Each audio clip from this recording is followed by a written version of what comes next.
Six Channels Television's live coverage, continuing coverage of the governorship elections, the FCT area council elections, and of course the supplementary elections, which are a spillover from the presidential elections. Now, we've had quite a number of states come in with their results, and let's just give you an update of the states that we have so far.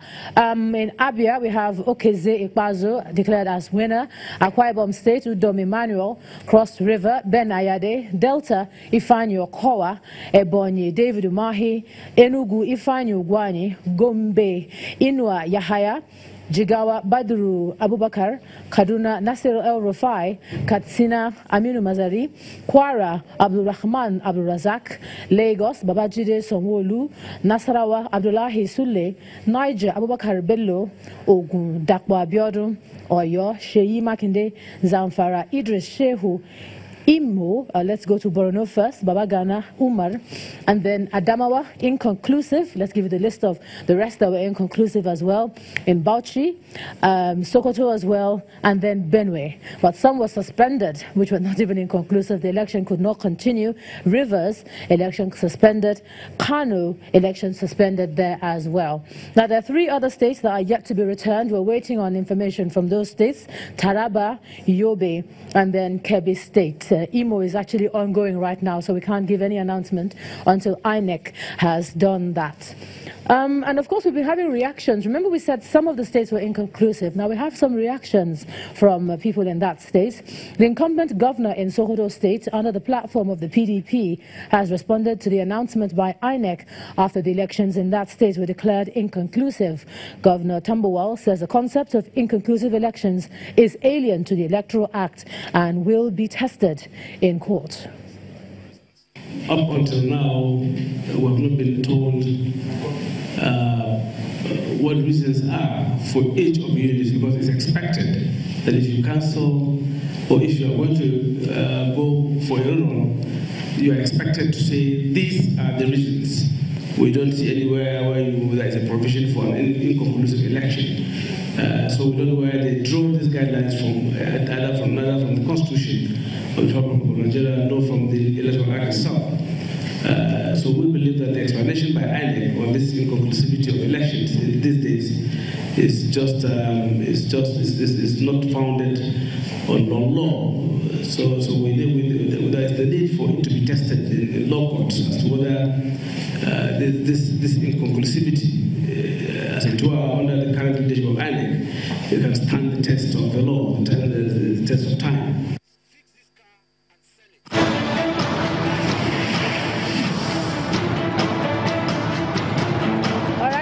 Reactions there from Governor Tambuwal talking about the inconclusive elections in Sokoto State. And now we're expecting reactions from the APC and of course other parties that were involved in that election as well. Now let's switch over and head off to Benue State, where our correspondent Pius Angbo had done a bit of a roundup. He's telling us what's happening with the coalition there. Pius. The returning officer for the Benue State governorship elections, Professor Marco Sebastian, has just declared inconclusive the elections held on March 9th. Results are that because the PDP governorship candidate, who is the governor of Benue State, Mr. Samuel Oton, pulled over 410,000 votes, while his closest rival, Mr. Emmanuel Jime of the APC, pulled over 332,000 votes, making a gap of 81,000 votes between them.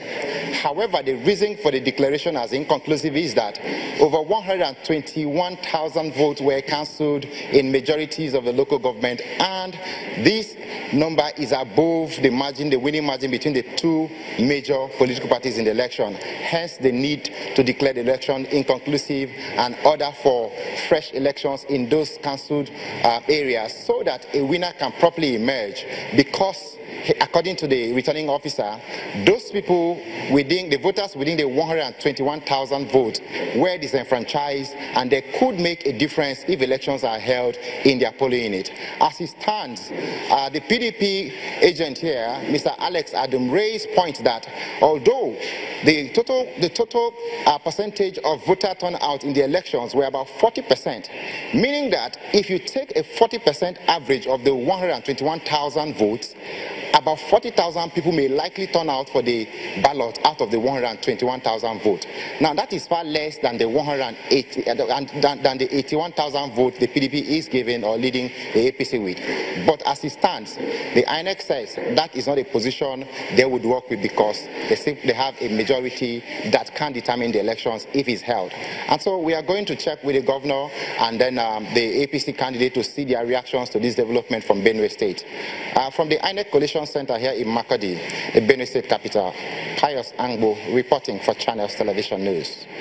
All right, so that's Pius there in Benue. Let me just hand it over to NT to continue. Indeed, Pius, our correspondent, talking about the situation in Benue, so they're preparing for fresh elections in some areas. Clear that bit of inconclusiveness. But moving on to Cross River State, where it's already done and dusted. The governor's been declared the winner, returned or re-elected as Governor Professor Ben Ayade, Governor of Cross River State. Reacting, you see the footage of him there dancing, celebrating his victory at the polls. And the reaction from all those around him there.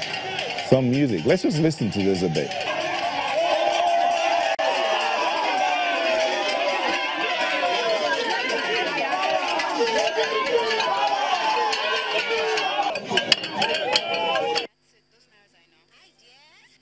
I feel very challenged that every word I've given, it's time for me to honor every single word I gave. And so for me, it's an interesting opportunity to actually focus on the core philosophy of my governance to ensure that Cross River State departs completely from its dependence on federal allocation. And that's why today, I was just declared winner yesterday. I'm right here at site, commencing work in full earnest and full force. This is Kalachika, where we are processing frozen chicken for export, 6,000 beds per hour. So the factory construction is ongoing. Even today, work I've started, and I'm moving from here to the superhighway and the deep sea port. And I want to tell Cross Riverians that the election is passed. So no questions about election. Work starts. The only way Cross River can be what I want to be is to take advantage, as if today I was sworn in today for my second term. And so work starts now. At the close of 4 years from today, I should see the deep sea port working, I should see the superhighway working. I tell Cross Riverians, judge me on superhighway and the deep sea port. That's my commitment to my people. We don't have the resources as a state, but we have the intellectual money. And intellectual money is much bigger, it's much swifter, it has a greater currency than the Naira and Kobo. That's not my philosophy. Politics with ethics. I am not aware that there's APC, there's PDP. And that's when people mistake my politics. It's called transboundary politics. I am not playing party politics. Party is a vehicle. The ultimate objective is to bring value to Cross River State and bring wealth. I run a prosperity agenda for my state and for my nation. I don't have a friend in PDP and an enemy in APC or in any other party. I have Cross Riverians I'm working with. I'm in a haste to have all of them back on the same table. Let's plan an agenda for the state. If Cross River State with 23,000 square kilometers of arable land and we're still poor and hungry, 800 kilometers of Atlantic coastline, with a professor as a governor who himself is a privately successful businessman, why would I want to make enemies? Then I have failed. Politics went across. Please join me in building the Cross River of our dream. Transbounding politics. I mean, from what his position, that's what practically every politician who's been re-elected or elected should be talking about. I couldn't help but see the big umbrella and all the celebration. You know, we talked about is the need to spread and their ideas in different camps. Reach out, pull those ideas, bring together. You sound like a campaign manager. It's all good. Okay, now let's head off to Delta State. We also have other reactions from the governor there, Ifeanyi Okowa.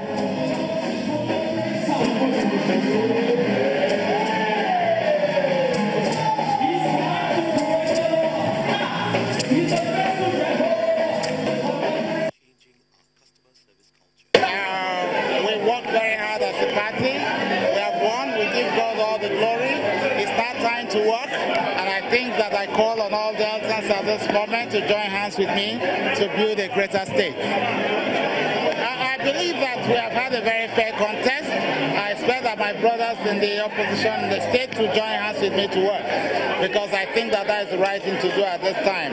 It is time to look forward. It is time to build the state. It's not time to recall the things of the past. We have to march forward now. All right, reactions there from Delta State as well. It's been quite a couple of weeks, election season now. We've since been joined by the Director for Programs, Institute for National Transformation, Juliet Beniti. Thanks a lot for joining us. Thank you on very the much. show. Good evening. Welcome. You look quite relaxed. Yes? You didn't look like you went through the elections. I even slept at 3 a.m., but I'm relaxed. I slept at 3 a.m. I was waiting for channels to dole out the reports, and I kept seeing Imo State just, I said, what's happening here? I just went to bed. I said, no, maybe in the morning. Woke up in the morning, still no news. I said, whenever. well, the reason why we have the screen that way is because we're still keeping a close eye on Imo. We want to know what to call there. Yeah. But just looking at how you've been since you've joined this conversation, you know, you were very emphatic, go out there and vote. And now you see in some areas, we're going to have to do this all over again. Disruptions, you know, in certain polling units. What do you think? For me, it's quite discouraging. I remember that I will re-emphasize what I said concerning INEC on the operational issues. And obviously, this particular INEC has a lot of loose ends. There are too many loose ends, obviously, from what is happening and the interpretation of the guidelines and a whole lot of things that people were not really aware of. I mean, for the first time in Nigeria, you're hearing all sorts of cancellations in large numbers, whether it's justifiable or not, but it's unusual.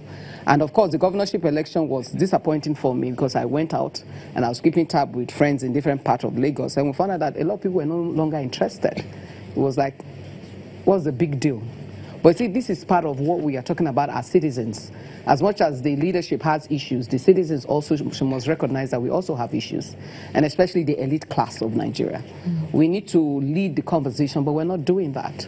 And so our lack of participation in that which we are capable of, we are leaving it out and subscribing it to others to do, and then complain afterwards when the policies affect us and the things affect us around us. So I'm a bit relaxed because I'm watching for the first time in Nigeria the level of inconclusive elections, the issues that are happening in Rivers State, and I'm watching us and I'm wondering, I hope we actually know that the whole world is watching us.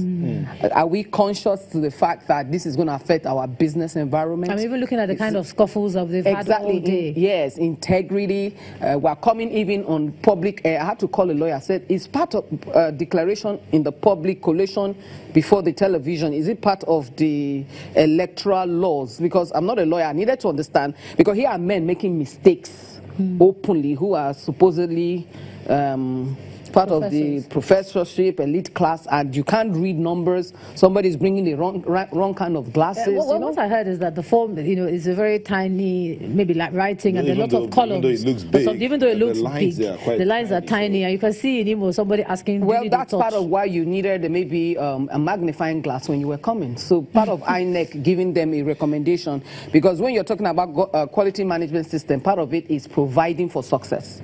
And so INEC needed to know we need to provide for success. And if I am getting Nyota to do a job for me, if he has an eye issue, I should know about that. So what kind of people were you employing? What kind of orientation took place?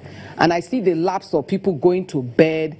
We have a course that we do called the History Makers course, where you sleep only 2 hours a day. It is actually designed that way to teach you how to work under pressure. And I'm seeing that there's a collapse in many of our administrators and men like this working under pressure. I actually see people looking so scuffled and rough and looking as if they just went through the forest and came out. But these are things that we have learned to overcome, because there are times that you need to sleep just a few hours in a whole 1 week and later on find somewhere to crash. So these are skills, and I feel that INEC did not have a clear vision in this particular election. I think election has become events to us, rather than the actual process of operations, and understanding that you need the experts who understand management, you need the experts who understand operations, you need experts who are specialized in what we call project management. You know, when people hear project management, they think of a house being built, but there are all sorts of projects, and I believe that this particular INEC issue is a discussion that has to happen immediately, because what has happened in this election, even our children just watching it are looking at us and wondering that, are we really serious people and ready for a new nation? But by and large, I'm grateful that at least the violence, the number of lives lost is not as terrible, but it's horrible that people still lost their lives. So we're looking at INEC and analyzing the issues and seeing the gaps that really needs to be addressed. We'll come back to that conversation, especially when you talked about, you said something about you reached out to the elite and you found out they were not, what's the point? I mean, it's done, why are we bothering ourselves again? And then there's this school of thought that believes that one of the biggest challenges of Nigeria is the elite, but I think let's expand the conversation and add. We'll take it up to Abuja, where we have a guest, Daya Olaide, who is a consultant. Thank you for joining us, Daya. Thank you for having me, NT. Daya, let me put this to you, where Mrs. Benite talked about, in the course of going out there to vote, how she reached out to some of her friends, and some of them were like, what's the point? There was a lot of disinterest, especially when it came to this level of the election. Those, indeed, the numbers dropped from the presidential election. When it came to the governorship election, the numbers dropped. So a lot of disinterest amongst the electorate. Did you experience such, and why do you think we have that kind of situation? There are at least two broad reasons why voter turnout might drop. I think we can hazard a guess in terms of the system-related challenges. But there are also personal issues that may keep people away from the polls. For anyone that participated in the February 23rd elections, a number of issues actually played out. There were concerns about the efficiency of the smart card reader.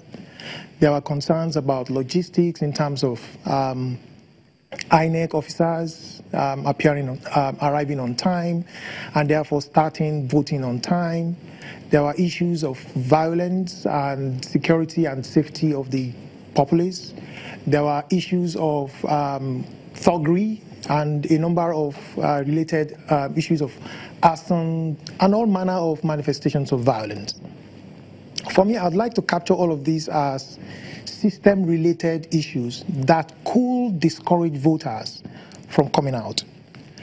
But there are also personal concerns that people, by reason of who they are, by reason of their experience, can also consider, and on the basis of which they could decide to stay away from going out to vote. It doesn't matter, for example, how much sensitization or education you give to some people. Because they've lost interest or confidence in the electoral management body, they may choose to stay away. Some might also be that, look, the procedure is too cumbersome, I cannot afford to go and stand under the sun for endless hours, and therefore choose to stay away. So I think there is a broad range or a bouquet of reasons why people could have stayed away from the March 9 elections. But we must also acknowledge the fact that there is a historical explanation to that. Typically, presidential elections has a way of energizing Nigerians. And so we've had, at least over the last 20 years, we've had a situation where the number of voter turnout compared to the state level elections has always been higher for the presidential elections than for the state level elections. So I think what has happened again, the last elections, 23 and Saturday, I think it just has followed suit. So there is no big surprise. But what is of concern is the fact that steadily and increasingly voter turnout continues to drop. And so anyone who is monitoring the situation ought to be raising questions about how do we stop it? How do we return the integrity to our electoral process? How do we return the voter confidence to the entire electoral system value chain? And how do we also begin to reach out if to you the just other permit marginalized me to groups interrupt that you, have never voted in the country? Let me just permit me to interrupt you here briefly. We'll just take a quick break and we'll come back. You will continue from where you left off. How do we get this resolved once and for all?